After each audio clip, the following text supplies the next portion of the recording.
रामायण में ना कई ऐसी कहानियां हैं जो हमें हैरान कर देती हैं। आज हम एक ऐसी ही दिलचस्प कहानी की बात करेंगे। अहंकार, सच्ची ताकत और एक ऐसे मुकाबले की जिसके नतीजे ने सबको चौंका दिया था। और यही सवाल इस पूरी कहानी की जड़ है।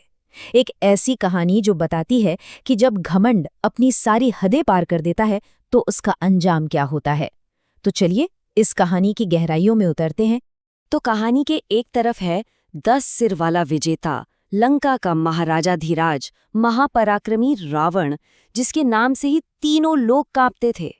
मतलब रावण कोई मामूली राजा नहीं था। उसकी ताकत का, उसकी शोहरत का कोई मुकाबला ही नहीं था। क्या देवता, क्या असुर, सब उसके आगे सिर झुकाते थे। वो एक ऐसा शासक था जिसे चुनौती देने की हिम्मत किसी में नहीं थी। जरा सोचिए, उसने तीनों लोगों को जीत लिया था। वो दिव्य अस्त्रों का स्वामी था। इतना ही नहीं, वो एक बहुत बड़ा विद्वान और भगवान शिव का परम भक्त भी था। और सबसे बड़ी बात, उसे वरदान मिला हुआ था कि कोई देवता या असुर उसे हरा नहीं सकता। तो जरा सोचिए, जब कोई इतना ताकतवर हो जाए कि लड़ने के लिए कोई बचे ही ना, तब क्या हो। रावण के साथ भी कुछ ऐसा ही हुआ। उसे अपनी ताकत के बराबर का कोई योद्धा चाहिए था और इसी घमंड ने उसे एक नई खोज पर भेज दिया। और अब कहानी में आते हैं हमारे दूसरे किरदार, किष्किंधा के राजा बाली। एक ऐसा राजा जो अपनी ताकत का ढिंडोरा नहीं पीटता था, लेकिन उसकी शक्ति की कोई सीमा नहीं थी। और यहीं पर रावण और बाली का सबसे बड़ा फर्क दिखता है। एक तरफ रावण था जो अपनी ताकत का दिखावा करता था, और दूसरी तरफ बाली जिसकी शक्ति शांत थी, अंदर से आती थी।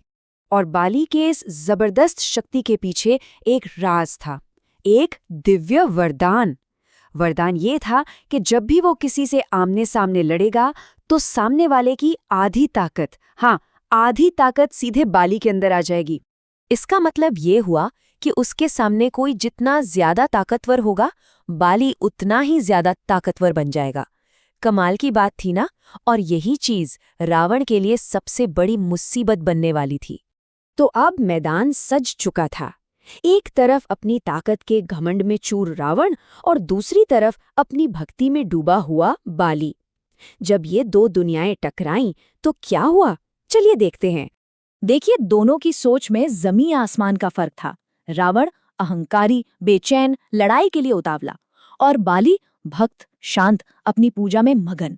रावण ने बाली को समुद्र किनारे पूजा करते हुए देखा और बिना कुछ सोचे समझे जोर से चिल्लाकर उसे लड़ाई के लिए ललकार दिया। उसे अंदाजा भी नहीं था कि वो किससे पंगा ले रहा है। और अब आता है कहानी का वो हिस्सा जिसे लड़ाई कहना भी शायद ठीक नहीं होगा।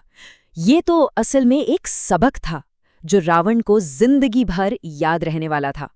तो हुआ ये कि रावण पूरी ताकत से बाली पर झपटा, और बाली, उसने अपनी पूजा भी नहीं रोकी, बस शांति से रावण को पकड़ा और अपनी कांख में दबा लिया। सोचिए जरा। फिर वो अपनी पूजा पूरी करने के लिए एक समुद्र से दूसरे समुद्र तक छलांग लगाता रहा, और रावण बेबस होकर बस दबा रहा। तीनों लोगों को जीतने वाला महान रावण पूरी तरह बेबस था। उसे दुनिया की सैर करनी पड़ी, लेकिन अपने दुश्मन की कांख में दबे हुए। इससे बड़ा अपमान और क्या हो सकता था। तो इतनी बुरी हार के बाद क्या हुआ होगा? क्या रावण गुस्से से भर गया?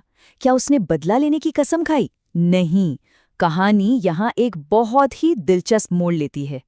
रावण हैरान था, अपमानित था, लेकिन उसने बदला लेने की नहीं सोची। उसने ये मान लिया कि दुनिया में कोई है जो उससे कहीं ज्यादा ताकतवर है। उसने अपनी हार को स्वीकार कर लिया। रावण ने बाली से कहा, तुम्हारी ताकत का कोई अंत नहीं है। मैंने आज तक हार नहीं देखी थी। मैं तुमसे दुश्मनी नहीं, दोस्ती करना चाहता हूँ। ये एक ऐसा सम्मान था जो हार से पैदा हुआ था। बाली ने भी दोस्ती का हाथ बढ़ा दिया, और इस तरह दो सबसे बड़े दुश्मन एक मजबूत दोस्त बन गए। ये दोस्ती हार और जीत से नहीं, बल्कि एक दूसरे के सम्मान से पैदा हुई थी। और ये कहानी हमें एक बहुत बड़े सवाल के साथ छोड़ जाती है। सच्ची ताकत क्या है? वो जो सबको दिखाई जाती है, या वो जो शांत रहकर अपने अंदर रखी जाती है? इस पर सोचिएगा जरूर।